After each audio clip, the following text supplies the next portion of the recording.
This is Thanassis Cambanis. You're listening to the TCF World Podcast, and today we're going to talk about another collision course between Iraq and the United States. I'm joined on the phone by Sajad Jiyad at the Bayan Center in Baghdad, and Maria Fantappie, who's on the phone with us from the departure lounge in the Erbil Airport in the Kurdish region of Iraq. Thank you both for coming on the podcast today. Thank you for having us. Sajad, I want to start with you. Can you lay the groundwork for us? What is the nature of the crisis today between Iraq and the United States, which comes after a period where President Trump seemed very uninterested in Iraq, and Iraq was consumed with its own internal political crises? So the escalation with Iran has triggered off a series of attacks on American interests in Iraq by pro-Iran groups. These are Iraqi armed actors. Some of them are nominally part of what is called the PMF, the Popular Mobilization Forces, and these are part of Iraq's security apparatus. And these armed groups are obviously in support of Iran, so they've targeted the American embassy a few times. They attacked an Iraqi base with shelling, where an American contractor was killed, and there was a large protest that vandalized the outer perimeter of the embassy. In response, the Americans launched airstrikes without the approval of the Iraqi government in Baghdad Airport that killed Qasem Soleimani, who's a senior general in Iran's military, and killed Abu Mahdi Mohandes, who is a senior official in the Iraqi PMF. And the government of Iraq lodged a protest and a complaint at the UN Security Council that America's actions violated Iraq's sovereignty. These airstrikes were carried out without approval. And the Iraqi parliament met a few days after these airstrikes on the 5th of January, where they voted on a resolution to ask foreign troops to withdraw from Iraq.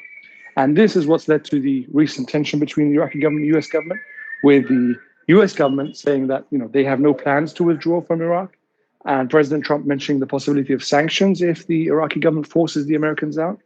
And on the same tone, there is a march planned for tomorrow, which is supposed to come out and denounce, the presence of all foreign troops. So it is a bit of a tricky situation where Iraq is kind of stuck in a difficult position between needing the assistance and cooperation of the US and the coalition, and between trying to get itself out of this web of, escalating conflict between Iran and the US. How intense is the feeling in Iraq that Iraq's sovereignty was irreparably disrespected by the United States in this strike? Which, the way I see it is that Abu Mahdi was a Iraqi government official and the U.S. an allied government of the United States, and the United States assassinated him on Iraqi territory, which is a major breach of practice, international law, and the relationship. So that's exactly what you mentioned earlier. The U.S. has predominantly been not so much interested in developing, their relations with Iraq, especially President Trump. He didn't seem to value much the U.S. presence in Iraq or cooperating with Iraq. It seems, and he's pointed to this in comments as well publicly, that the U.S. is in Iraq to watch Iran. And so these airstrikes that took place in Baghdad Airport, they are considered illegal because Iraq has invited the U.S. to assist with fighting ISIS. And these airstrikes were done to combat Iran, and they targeted an Iranian military official and also an Iraqi military official. So from the point of view of Iraq's pro-Iran parties, but also generally, politicians who are maybe supportive of the US have been very critical of that airstrike and recent actions. And it seems the US is not willing to make any promise that they won't conduct any further such actions. And in this way, it puts Iraq in a very difficult position. The US is supposed to be assisting with the fight against Daesh. Instead, it's carrying out airstrikes because it wants to escalate or it wants to respond to Iranian attacks. And these are being conducted in Iraq, which means Iraq's sovereignty is basically out the window. The fight against ISIS is not over, and the United States also has bases all over the country that are, I think, engaged in a variety of missions that aren't solely limited to ISIS. Maria, you're in a part of the country that is, let's say, more friendly to the United States than Baghdad, or has tighter relationships. What is the view there of this crisis? So actually, Thanassi, I'm really, as you said, that Erbil Airport, and not very far from here, there was this place actually very close to here. There was like a response to what Sajad was mentioning, to this U.S. Airstrikes. Iran actually has launched one of its missiles exactly not very far from this airport where I am, and close to this airport there are bases of the coalition against ISIS. So even in a discussion with Western officials who are part of the coalition, there is a real great concern that this escalation between the US and the Iranians is going to actually affect the operations of the coalition, especially in those territories that are between the Kurdistan region and Baghdad, the so-called disputed territory, where actually since October 2017, there is not yet cooperation between Peshmerga forces and Iraqi security forces. So, and now the coalition also is more challenged in its operation due to this increasing tension and threats on its personnel and installations. So there is actually the perfect situation for Daesh to reemerge. As for the Kurdish position vis-a-vis of the situation, it's definitely, as you say, the Kurdish officials have showed since this clashes between the United States and Iran took place in also Iraqi Kurdistan territory, they have tried to take a sort of neutral position between the two, saying that the Kurdistan region, as the rest of Iraq, but in particular the Kurdistan region, should not be the actually territory for confrontation between the two sides. However, it seems that they have also reiterated in several occasions that they really need the coalition and the US forces to remain in this region. And this has been actually reiterated publicly. And just yesterday, the president of the Kurdistan region, Neshirvan Barzani, has met President Trump at the Davos meeting. So it is rather, for the time being, from now, perceived as the Kurdish official. They say they want to maintain neutrality, but also they are taking a strong step, a strong position also in favor of coalition and US continued presence in this region. And we don't know if this is going to actually backlash on them with Iran launching new operations on these soils. So do the Kurds feel that the United States protects them from Baghdad or from ISIS? I mean, what's the sort of need they feel? I mean, what is the feeling here? I think that still the events are very fresh. We are still at the beginning of this new line from the KRG, because this is, let's say, the first time that they really have to face that sort of choice between the United States and Iran in such a way. But they definitely feel that the fact that the United States have actually stated that they will stay in Iraq, I think that it gives a Kurdish official a lot of self-confidence in saying that if an attack would have happened, then there will be also an American response. However, what is my fear from the really analytical point of view is that Kurdish officials may actually be too confident about how much protection the United States can give them. So it's and still the geographical distance between this territory of Kurdistan and Iran, it's very small. So here they're very exposed really to any sort of operation from the Iranians if they will decide to do that. So I wanted to follow up that question and turn it to Sajad and ask, from the Baghdad's point of view, are there any benefits to the United States? I mean, just, security or other hard, tangible benefits to the American presence, or is it all a negative at this point? I mean, there's no denying the U.S. is tremendously helpful to Iraq's fight against ISIS in terms of support for Iraq's military, the training of our troops, the logistical support, the air cover that they provide for operations. There will be a gap if the U.S. pulls out or is forced to withdraw. There's no denying that. In addition, I think we expect relations to sour between Iraq and the U.S. if the U.S. withdraws suddenly or is forced to pull out, and that could lead to issues like sanctions, not granting us the waiver on the existing secondary sanctions with regards to trading or energy trade with Iran, the potential of reducing the amount of dollars that flow to Iraq. Iraq maintains billions of dollars in U.S. bank accounts. The U.S. could limit some of those. So certainly the relationship with the U.S. Could be better. I don't think Iraq wants to cut off relations with the U.S. I don't think there's any kind of intention to unbalance Iraq's relations. I think they just need to be a bit more balanced for both Iran and the U.S. to acknowledge that they should not be fighting on Iraq's territory. If they want to fight it out between themselves, they can do so elsewhere. And I think Iraq needs to work also on improving its own security to challenge armed actors and their ability to threaten, other countries, embassies, and so on. That's certainly something for the Iraqi government to do. But in terms of, valuing the U.S. contribution, I think, it's very clear to Iraq how valuable it is. And Iraq wants to maintain, healthy relations with the U.S. So, after this episode, I think there needs to be some work done. I don't know how much the White House values, their presence in Iraq and their relationship with the Iraqi government. But certainly on the Iraqi front, I think good relations with the U.S. is absolutely necessary. We'll be right back.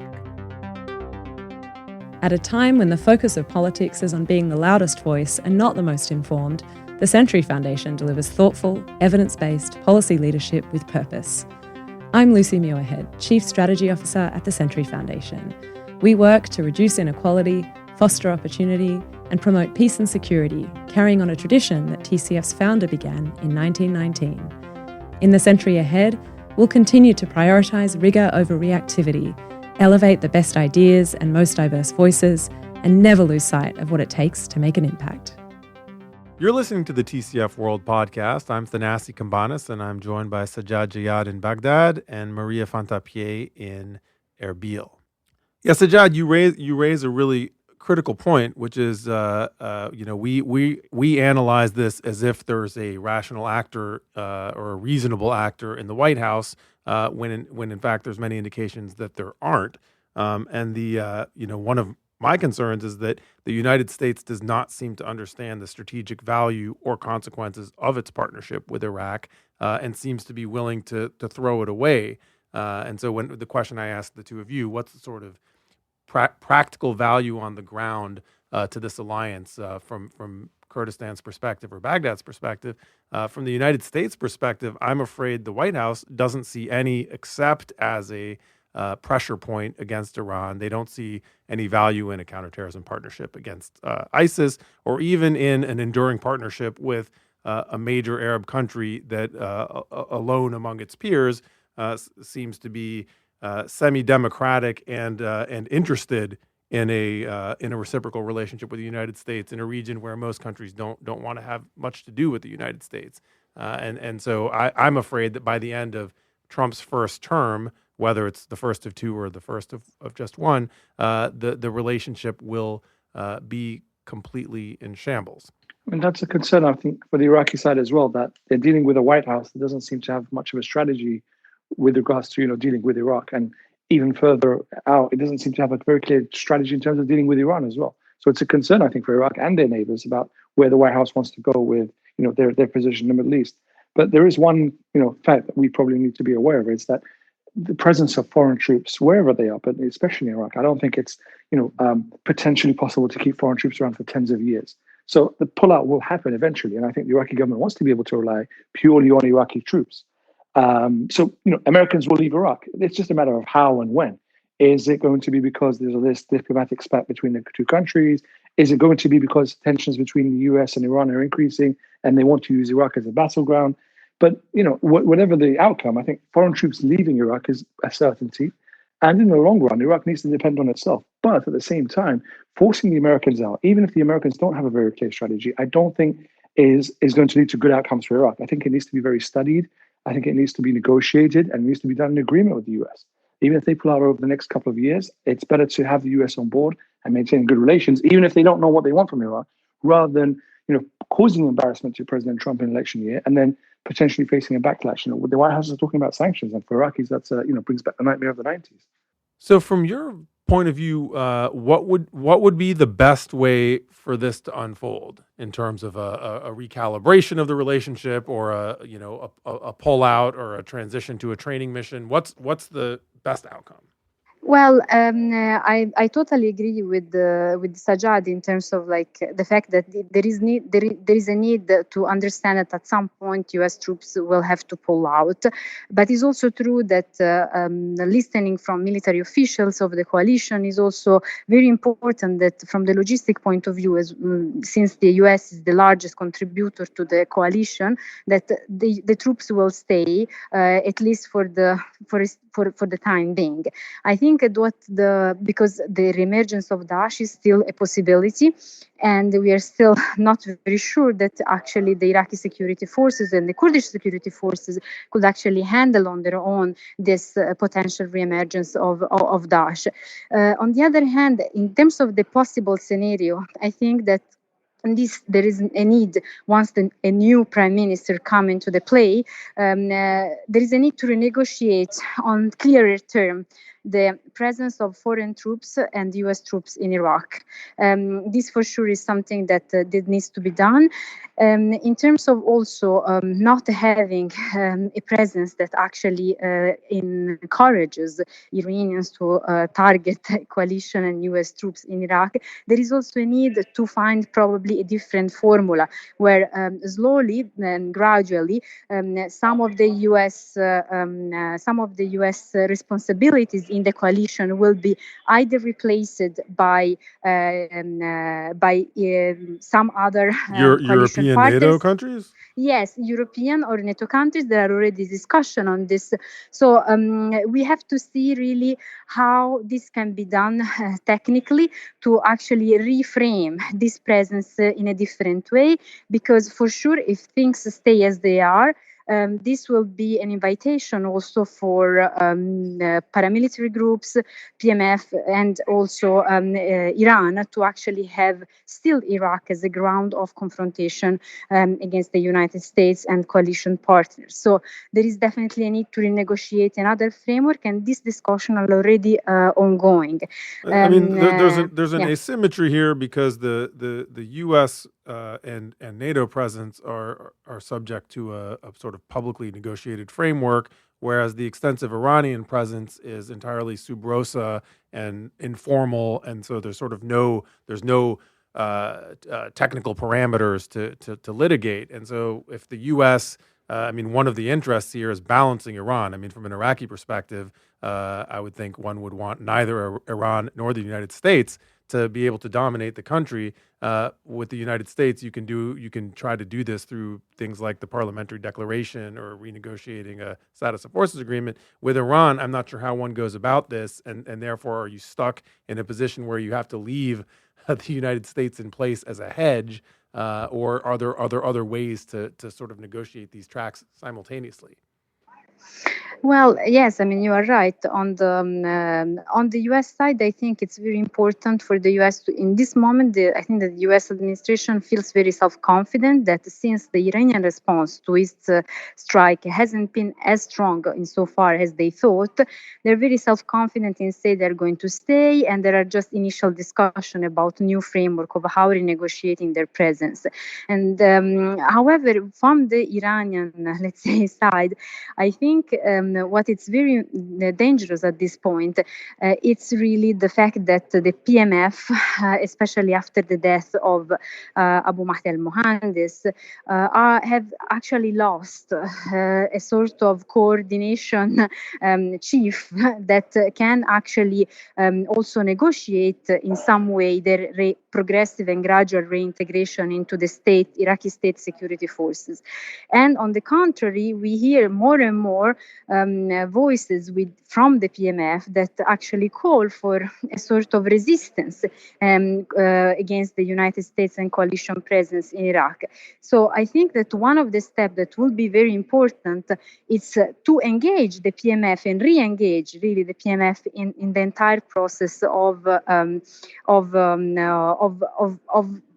in some way engaging them, reintegrating them into at least some state framework. The National Security Advisor Faleh Al-Fayyad is nominally in actually charge also of this force, and I think that the fact that there is a rise of tension between the United States and Iran should not be the occasion to actually leave this process of gradual reintegration fall apart. On the contrary, it's very important now to really continue that engagement with at least those factions who actually wants to be reintegrated under the state security forces. Sajad, do you feel like it's going to be possible to see the PMF continue to consolidate its lines of command, or are you afraid of a sort of return to the fragmentation of the early days after the fatwa? I think certainly the loss of Mohandes is going to be significant. As Maria pointed out, he was very important in coordinating. The PMF isn't a monolithic force. It's made up of 50 plus different armed groups. They've been integrated into this PMF body, but Mohandes was the head of operations. He, in some terms, was the godfather of the PMF. So he coordinated between them. He made sure they were on track, resolved any disputes between them, and was certainly the most influential politician on the PMF. And I think this is a concern. His loss means there is nobody ready to step up and take that position. Will they fragment in such a way, that leads to violence, or perhaps, back to the early 2014 kind of period when they were first formed? I don't think so. I don't think that's what's on the cards. I think the Iraqi government will find a way to kind of slowly but surely keep more of a check and a balance on the PMF. I think the loss of Mohandes, in some ways, over the longer term, maybe encourages the Iraqi government to keep better control of the PMF and the armed groups. Certainly, I think the unknown element in all this is what happens with these groups with regards to the US. Are they going to step up their campaign of denouncing the US, potentially attacking US interests in Iraq? Are they going to violate Iraq's sovereignty by launching unauthorized operations and attacks? This is a concern, obviously, for the Iraqi government. I think the loss of Mohandes, maybe he was a restraining factor in some times.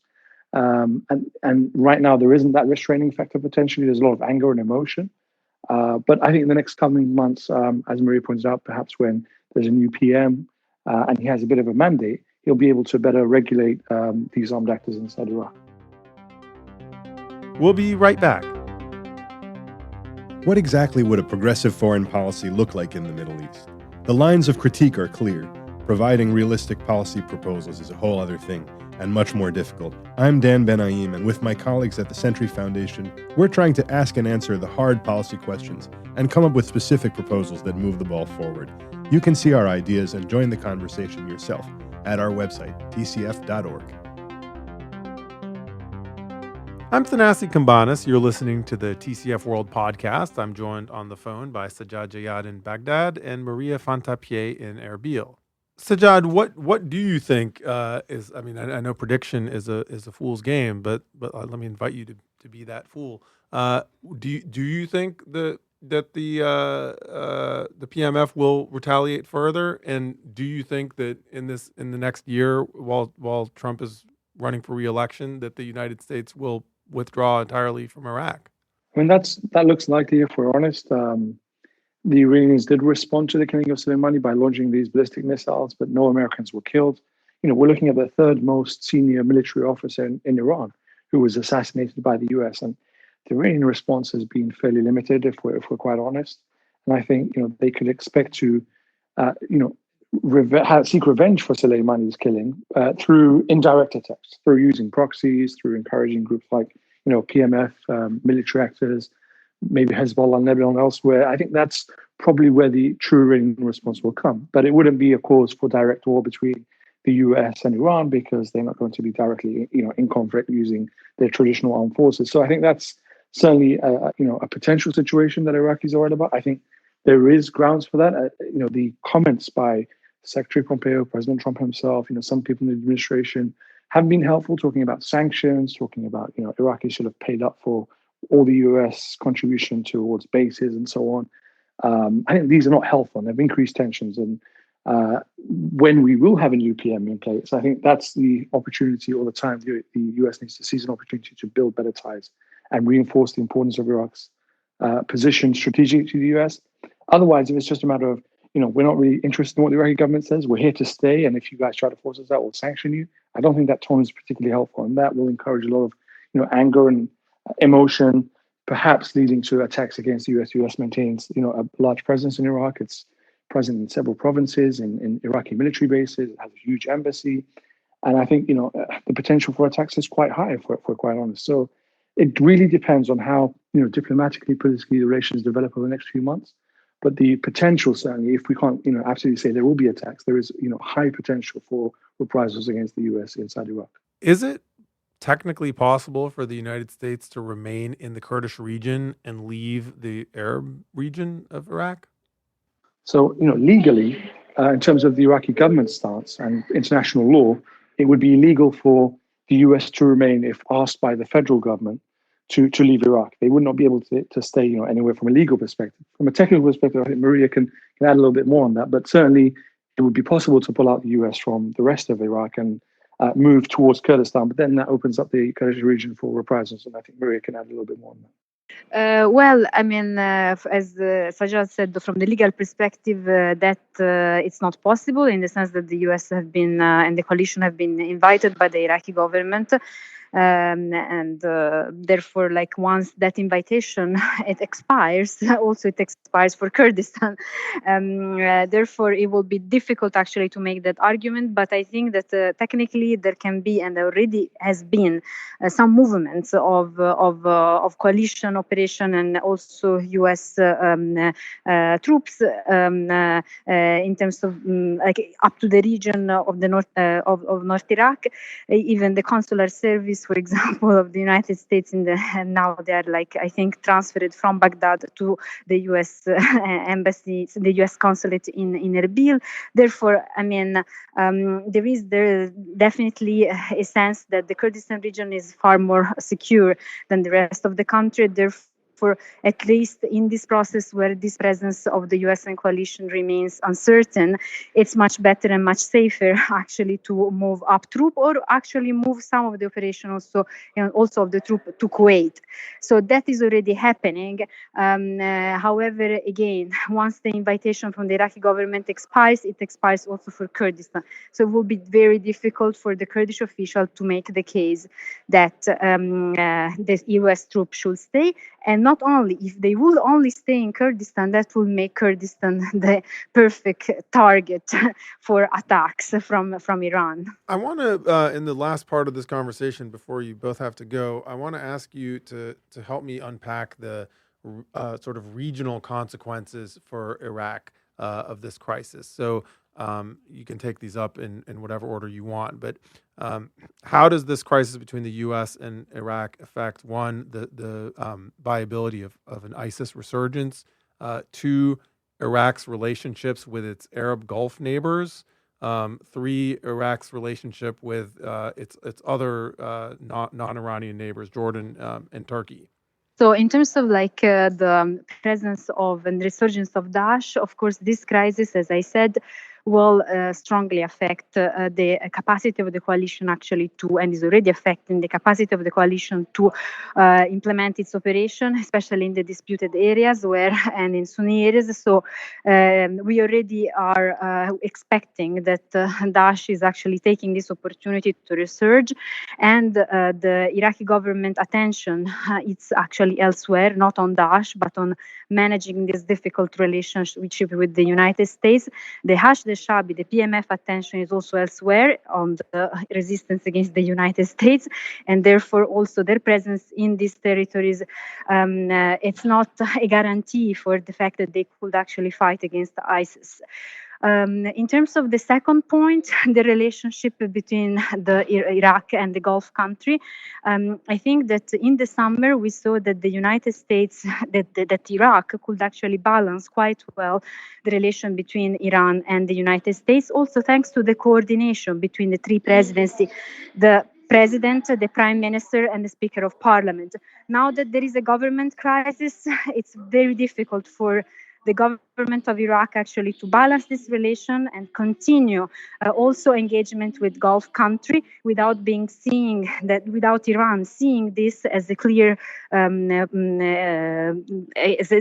as Iraq taking position actually in favor of the US and in favor of the Gulf country. It's also important to highlight that on the third factor, Iraq and its neighbors, the situation that we are seeing now is that all the process that had started in the summer in support of Iraq integration with the neighboring country, and also the proposition of having, for example, a conference of Iraq and other foreign ministries of the region to actually create a sort of common security framework. All this has been supported also by the EU, High Representative Federica Mogherini at the time. All this discussion is unfortunately ended due to this escalation between the United States and Iran. So Iraq is in a very fragile position because of, and these three points that you just mentioned are a great source of concern for the stability of the country. Sajad? I mean, as Maria, pointed out quite clearly, there's a lot of concern of ISIS resurgence. When there is this gap in the ISF's capabilities, we have limited, air power. We certainly have very limited reconnaissance and, ability to monitor Daesh. We rely on the intelligence sharing with the US. Even identifying targets and striking targets, the US has been tremendously helpful there. So certainly, I think, Daesh is already active inside Iraq and should be able to take advantage if there is a gap of ISAF capabilities due to coalition withdrawal. ISIS is present in several provinces in Iraq. It's in Hemrin Mountains, south of Kirkuk. It's in Diyala, it's in Salahuddin province, certainly around Nainawa, Mosul area, Syrian border. ISIS is already active there. We can record probably, on any given day, at least an attack by ISIS cells on some rural area, targeting tribal leaders or targeting security officials in remote areas. I think this is a concern that they'll be able to step up if they feel the Iraqi forces haven't got their eye on the ball.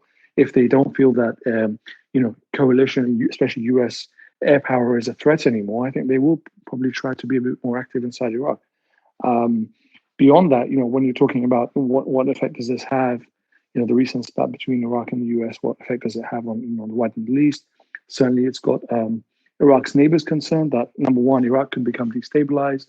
If, ISIS steps up their presence, that could affect, Syria, could affect a few other countries.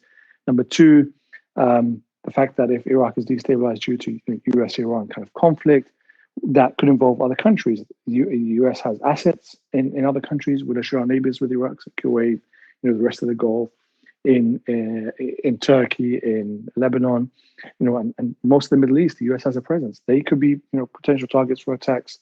The Iraqi government, also has a problem with these armed groups inside Iraq. Part of the PMF, most of them, if they decide to carry out these reprisals and move outside Iraq and act in coordination with other pro-Iran groups, maybe Hezbollah in Lebanon, then the conflict could expand beyond Iraq. It could be a battleground for the whole Middle East. I think these are real concerns. The European countries are also worried about the effects of migration if Iraq is destabilized. They're worried about the issue of domestic terrorism. If ISIS is resurgent and begins to recruit or possibly encourage attacks on foreign soil. So there is a lot here that's going on. I think most countries are really concerned about what the US intends to do.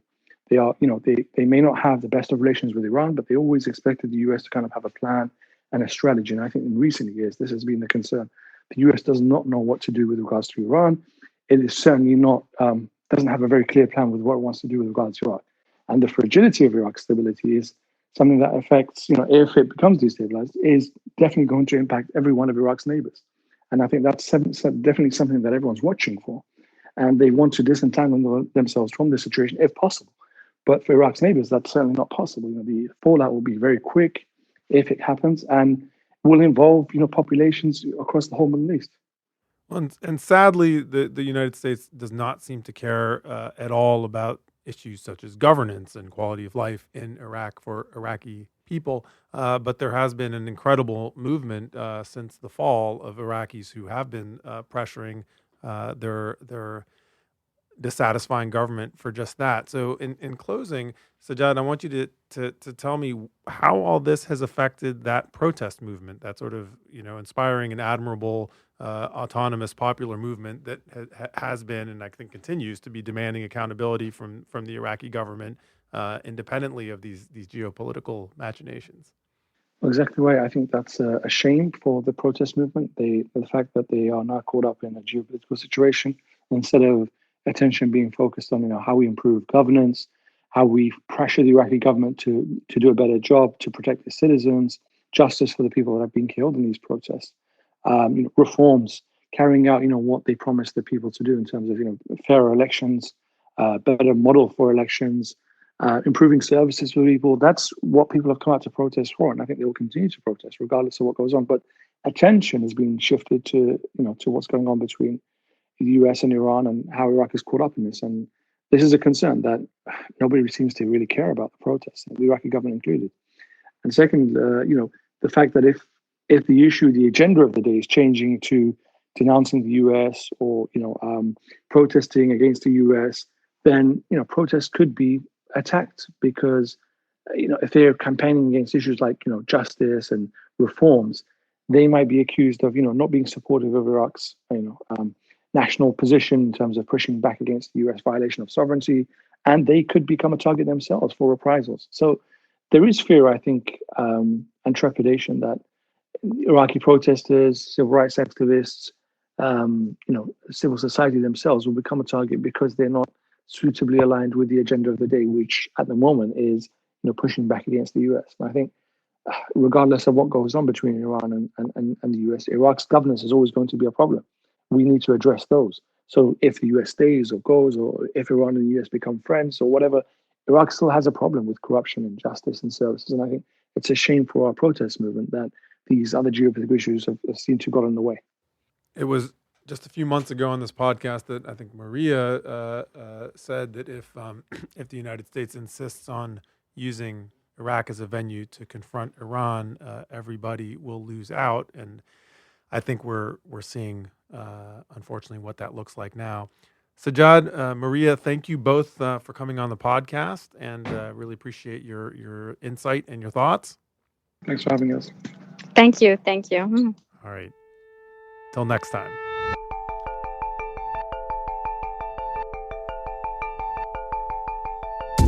PCF World has been brought to you by the Century Foundation, a progressive public policy think tank that seeks to foster opportunity, reduce inequality, and promote security at home and abroad. For more information about our work, please visit tcf.org or follow us on Twitter and Facebook.